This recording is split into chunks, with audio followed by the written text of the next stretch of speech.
ఎస్కోట మండలంలో రేగపుణ్యపురి అనే గిరిశిఖర గ్రామం చోటు చేసుకున్న ఈ ఘటన తీవ్ర కలకలం రేపుతోంది.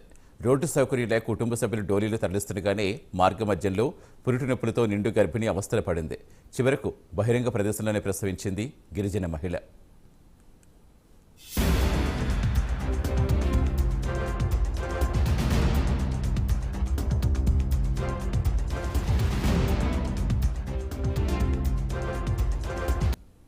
గ్రామం నుంచి విద్యా వైద్యంతో పాటు ఇతర ఏ చిన్నపాటి అవసరం ఉన్నా సుమారుగా 9 కిలోమీటర్ల దూరంలో ఉన్న ఎస్కోటకి రాక తప్పదు.